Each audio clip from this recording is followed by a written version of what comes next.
గారు ఈ రాజధాని అన్నప్పుడు అయ్యా నువ్వు ఈ రైతులది కాదు, డబ్బులు ఖర్చు పెట్టి కాదు, రాష్ట్రం పరిస్థితి ఇదిగా ఉన్నప్పుడు ఉచితంగా కానీ అంటే గవర్నమెంట్ ఏరియా ఎక్కడ అంటే ఫైనాన్షియల్ బర్డన్ లేకుండా 20-30 ఎకరాలు తీసుకోండి. లేని పక్షంలో న్యాచురల్ ఆర్గానిక్గా పెరగడానికి వీలుగా చేయండి. అసలు ప్రతిపక్షం చెప్పాల్సిన అవసరం లేదు. చంద్రబాబు నాయుడు ఆలోచించుకోవాలా. నువ్వు ఇల్లు అసలు 10 ఏళ్ళు హైదరాబాద్లో ఉండడానికి అవకాశం ఉంది. ఎవరు పరిగెత్తుకుంటారు రమ్మన్నాడు ఇక్కడికి?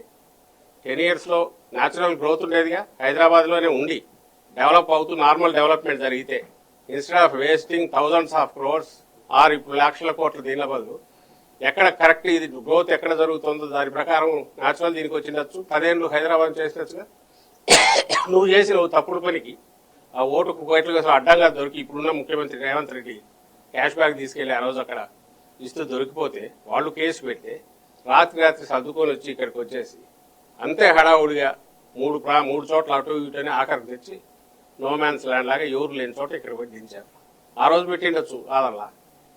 అప్పుడు జగన్మోహన్ రెడ్డి గారు రాగానే అప్పుడున్న పరిస్థితిలో అక్కడికి సంబంధించినంతవరకు ఆల్టర్నేటివ్ రీజనల్ డెవలప్మెంట్లో గ్రోత్ డ్రైవర్గా వైజాగ్ పనిచేస్తుంది. కాబట్టి సీట్ ఆఫ్ ది గవర్నమెంట్ అంటే హెడ్ ఆఫ్ ది గవర్నమెంట్ అందరూ అక్కడ ఉంటే మోర్ ఫోకస్డ్గా ఇది అవుతుంది. ఫాస్ట్గా మిగిలిన డీటెయిల్ నగరంగా పెరుగుతుంది.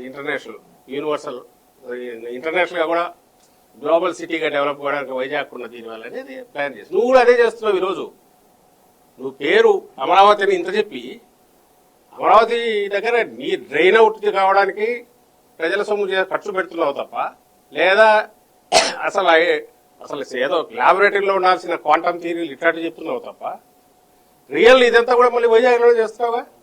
జగన్మోహన్ రెడ్డి గారు చెప్పింది అదే. ఎక్కడైతే ఈ రియల్ ఇది ఉందో అక్కడ మోర్ ఫోకస్ మన సీట్ ఆఫ్ ది గవర్నమెంట్ అక్కడే ఉంటే ఫాస్ట్గా డెవలప్మెంట్ అవుతుంది, ఎక్కువ రావడానికి అవకాశం ఉంటుంది. ఇది ఎలాగో డెవలప్మెంట్ జరగాల్సిన పద్ధతిలో జరుగుతుంది. సజ్జల గారు మళ్ళా కొన్ని స్టేట్మెంట్ ఇచ్చారు. అమరావతి క్యాపిటల్ సిటీలో కట్టేది హైదరాబాద్తో పోలుస్తున్నారు. హైదరాబాద్లో ఉండేది సీఎం, మినిస్టర్లు, సెక్రటరియట్స్. అక్కడ కట్టిన సెక్రటరియట్ కానీ హైదరాబాద్లో కట్టిన సెక్రటరియట్ కానీ అంతకుముందున్న కంబైన్డ్ స్టేట్లో ఉన్న సెక్రటరియట్ కానీ ఏంటంటే కేవలం మినిస్టర్లు, సెక్రటరీస్, వాళ్ళ సిబ్బంది మాత్రమే. కానీ మిగతా వాళ్ళందరూ ఎక్కడుండేవాళ్ళంటే హైదరాబాద్లో డిఫరెంట్ ప్లేస్లో హెచ్ఓడీస్ ఉండేవాళ్ళు. హెచ్ఓడి స్టాఫ్ అంతా డిఫరెంట్ ప్లేస్లో, డిఫరెంట్ కార్పొరేషన్స్ డిఫరెంట్ ప్లేస్లో.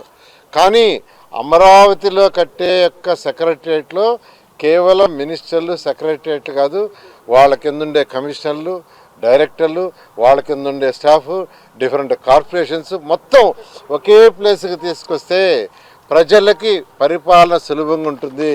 ప్రభుత్వంలో లేనప్పుడు ఒకటి మాట్లాడారు, వాళ్ళు ప్రభుత్వానికి వచ్చినప్పుడు మాట్లాడారు, మళ్ళీ ప్రభుత్వం పోయిన తర్వాత ఒకటి మాట్లాడారు. ఏం మాట్లాడుతున్నారో వాళ్ళకే తెలియదు. ప్రజలు అన్నీ గమనిస్తున్నారు. ఇదే విధంగా ఉంటే మళ్ళీ నెక్స్ట్ ఎలక్షన్లో 11-0 అవుతాయి. ఏమీ మాట్లాడలేక అమరావతి జరిగిపోతుంది, ఇంకా ఆగదు, ఎవరి చేతిలో లేదని నిర్ణయించుకున్నారు. దీని మీద ఏదో ఒక బురద జల్లాలని ఏం మాట్లాడుతున్నారో వాళ్ళకి తెలియట్లేదు. ఇది ఎక్కడి నుంచి మొదలైంది?